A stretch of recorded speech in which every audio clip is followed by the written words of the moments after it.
I was sitting here working on some pieces and I thought to myself, turn the camera on. Jewelry, by BDK, handmade magic in every hue, color in the beat, story in the line, art on your skin, let your spirit shine. Jewelry by BDK, bold, divine, crafted with love, one beat at a time. Wear your truth, let your style speak loud. This is jewelry by BDK. Stand strong, stand proud. Because I literally forgot to turn the camera on, right? But what I'm working on is some necklaces, and I'm trying to get a bunch of these necklaces made up because I got a couple of opportunities I want to take advantage of um, in the month of August. So this is one of the pendants that I painted, and I went ahead and just wrapped some little silver wire right here. I think I want to put a piece up here somewhere too, just to give it a little extra something, something. While I was wrapping the wire, I thought to myself, oh, well, turn the camera on. Because I literally have it set up right here because I was going to record last night. But I sat here and got stuck creating and never turned the camera on. So sometimes that do be happening. Like I'll sit and my intention is to record, but sometimes stuff don't make it. So all I'm doing is curling the end, and I think I want to put a piece of wire like right here. So I'm just going to take my wire and I curve the end of it because I want it to lay flat. And I think I'm going to start it like about right there. And I need to I'm going to just weave the wire right on around. Just right on around in there.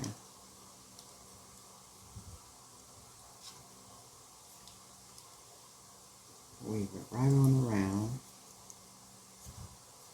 And then fold it up and roll the end of it nice and close on the end. And this is aluminum wire. It was supposed to have been 15 gauge, and I did that kind of loose. So I really don't like the looseness of it, and I'm going to see if I can tighten it up a little bit. So that only means flattening the wire against it and then pulling it tight. And then doing the same with this end right here.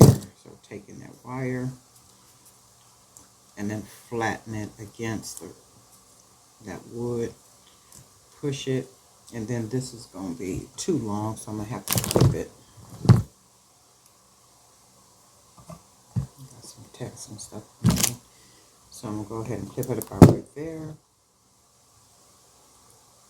And then I'm going to just roll it without damaging my paint.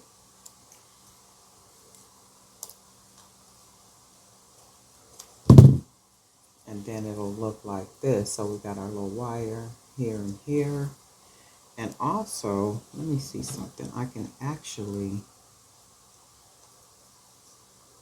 let's push it under.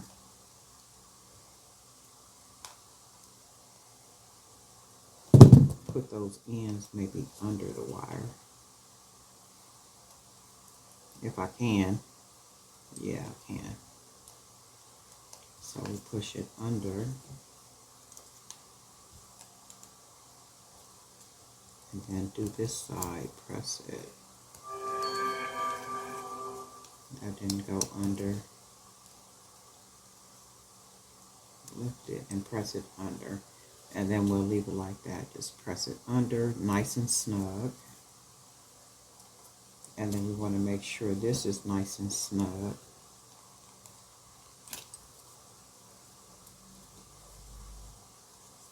And then I kind of don't like the way this looks right here. So I'm going to take this part off and just leave this little part right here.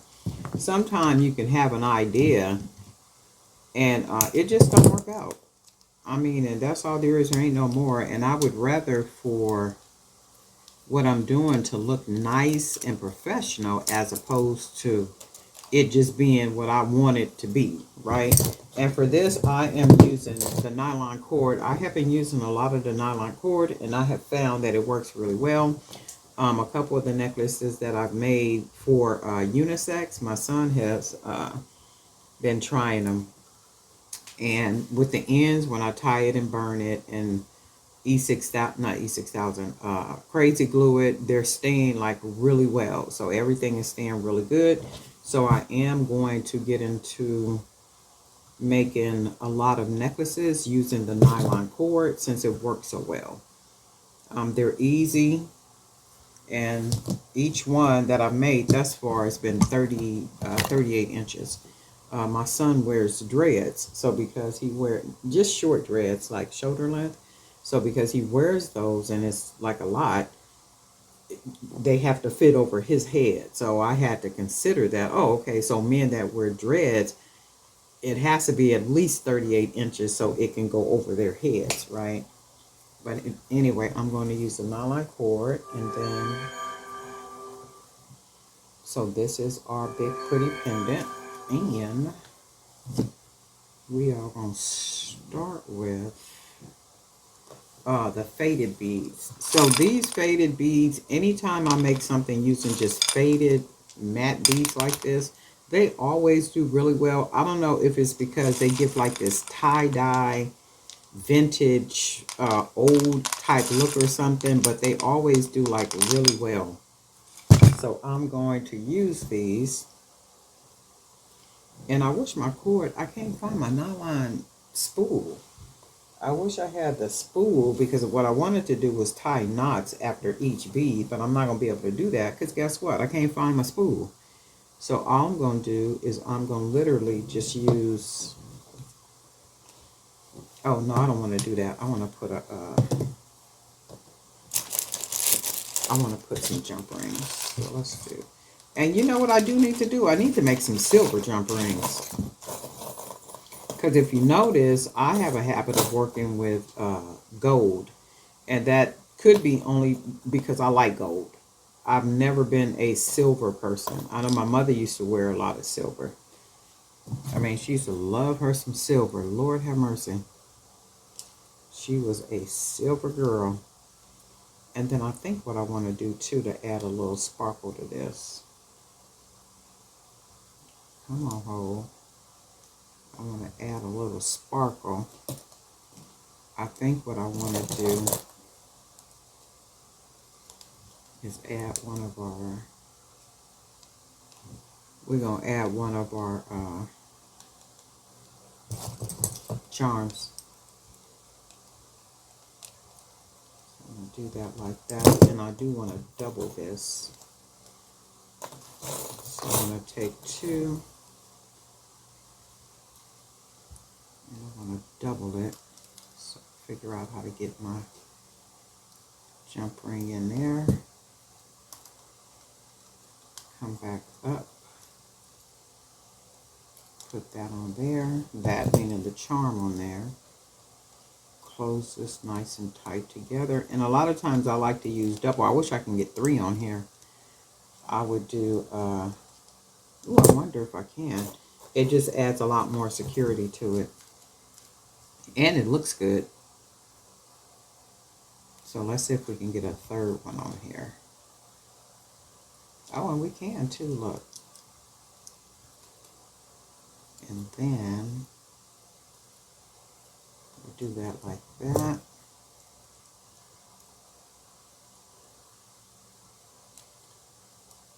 And then we'll do that.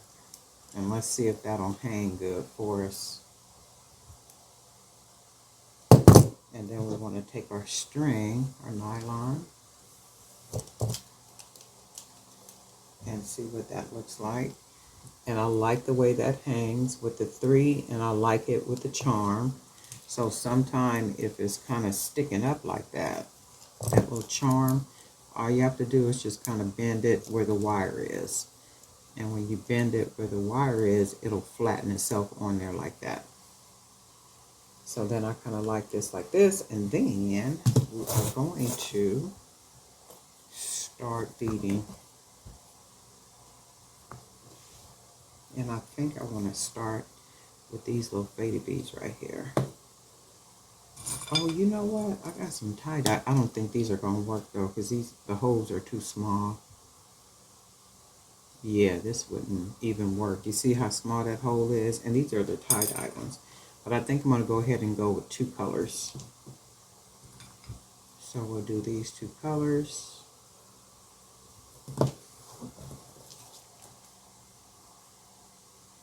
Right, and then we'll do the other side. And jewelry making does not have to be complicated. I mean, if you're a complicated creator, okay, cool. Do what you do.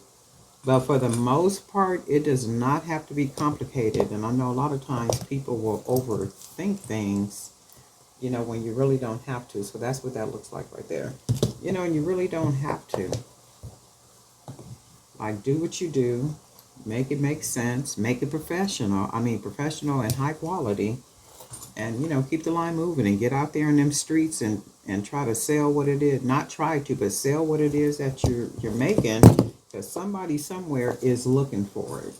And if you could narrow down your they call it a niche or niche, your signature, whatever that is, then you have an advantage over a lot of creators that's still trying to find their place.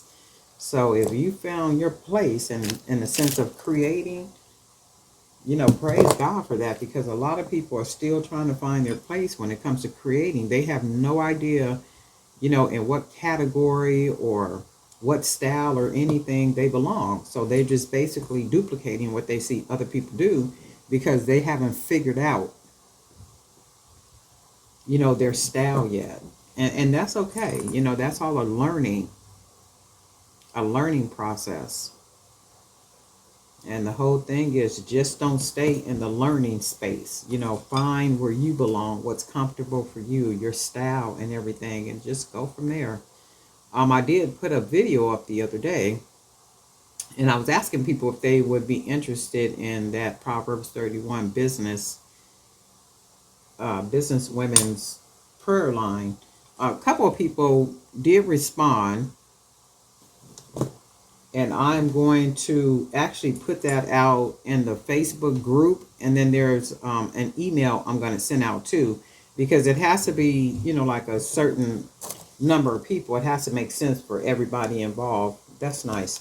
It has to make sense for everybody involved, especially when it comes to time, because a lot of people are on a different time zone and stuff. So if I could even if I can get 10 ladies would be, if they were interested, that would be cool stuff, and I would actually do a Bible study. It would be a brief Bible study, but it would be based on business biblical principles.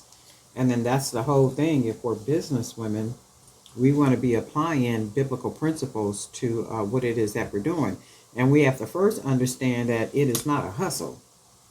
So a lot of times why things don't work out for people is because they're looking at it and they're operating it like it's a hustle. It is not a hustle, not unless that's what you want it to be, a hustle. If you want it to be a hustle, it would be a hustle. But if you look at it in the sense of this is something that I am building and this is something that is going to replace maybe like a 9-to-5 or whatever it is that is going on, and guess what? It is doable. It is literally doable, especially if you're putting quality out there. If you're not putting quality out there and you're not paying for like webinars and classes and like all these different things, and I always say that you cannot stop learning. There is always something new to learn. And the thing with that is creating is one thing, business is another thing. Especially when tax time come around and all that other type of stuff, it's like you got to have your ducks in order. You got to have everything. That is really nice. Look at that. And I'm loving the way the beads are hugging down here. Because you guys know I generally will put something down here that'll close in the ends. But I really, really, really love the way that's looking right there. And then I'm going to put a couple more beads on this side. So it's about more than just, creating. And if creating is all you want to do, that's good stuff. Don't let nobody tell you that it's not. It is. If it's your place of peace, it's what you like doing, by all means do it. Don't let nobody tell you any different. But if you're doing it and you're trying to build something from it, which is doable, then I say do that, you know, make it happen for yourself. But there are processes and stuff that have to take place, and you can create, but you also have to take care of the business aspect of things too. So you got to make it make sense, you know, on paper when it start coming to the numbers and all that kind of stuff. So it's going to be a lot of information, well, enough information in the upcoming Jury by BDK magazine. So that should be released either this weekend or the beginning of next week. So I am finishing up a couple of articles in there and getting some other stuff in there. And then it's a particular company. I'm waiting to hear back from them so that I can, if they want their information in there or not. And if they want their information in there or not, guess what? You guys will see it. And if they don't, guess what? You won't. Okay, that's really, really cool. Now, you see how those faded beads make it look? Let me finish this off on this side. So we're going to put a green one on this side. Ooh, I'm loving this. I'm loving, loving, loving this. Let's do this one. And then another green. I might need to order me some more nylon. Look at that. Is that not cool, or is it just me?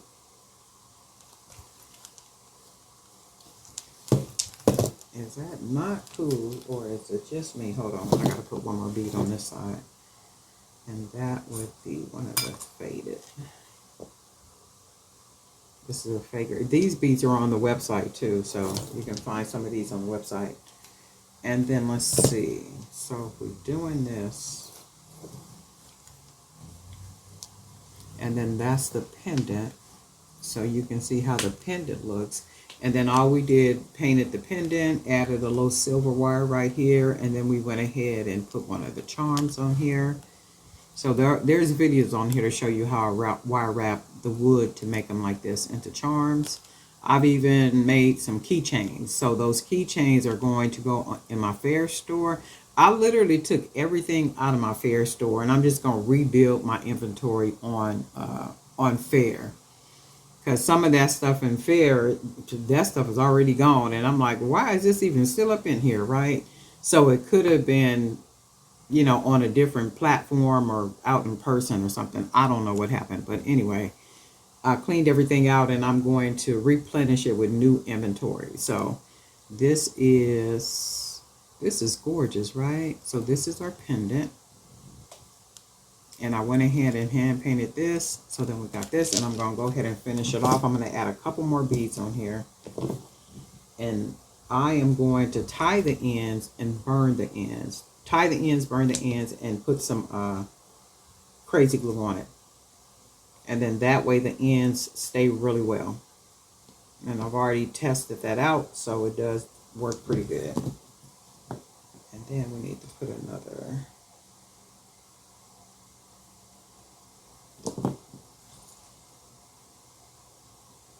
couple of these on here,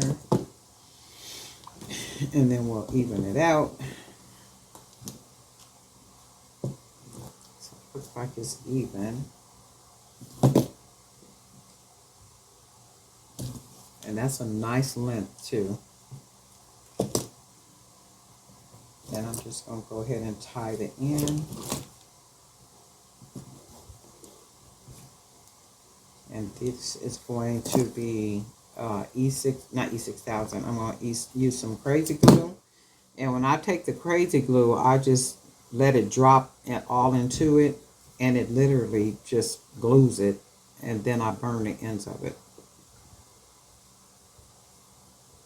But Darlene, why are you doing all that? I'm doing all that to secure it. Okay. The best I can without using some wire or a clasp or something. So, and I'm pulling this nice like this, meaning the knot's nice and tight. Got to put enough of them. And then we'll do this one. And then you can see how you got all those knots. And then I take the crazy glue and just drip it. I drip it onto it, boom, boom, boom, boom, boom, boom, boom, all through there. And then I'm going to go ahead and clip it about right here, burn those ends. And then when I burn those ends, I drip more low I keep saying E6000 crazy glue on them. And it secures it really well. I know there is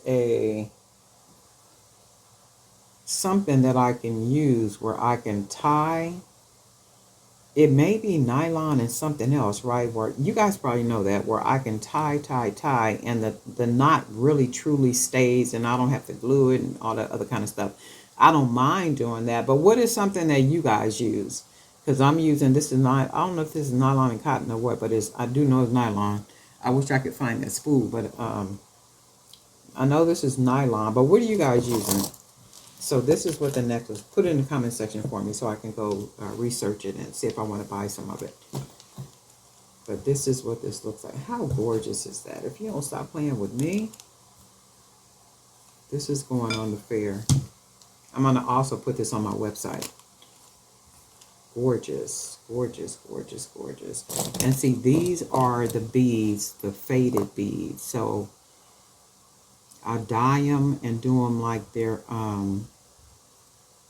not color wash. Yeah, like, I guess it would be like color wash or like a tie-dye type situation.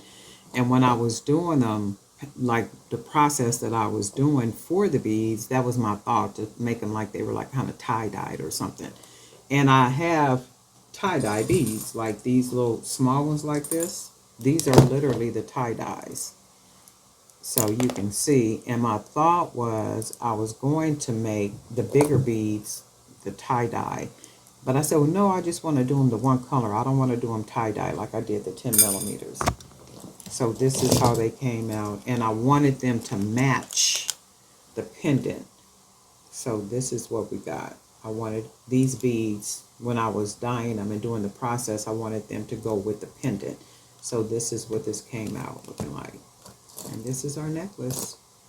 You guys let me know what you think. Darling Night, produced by BDK. And guess what? We gonna talk.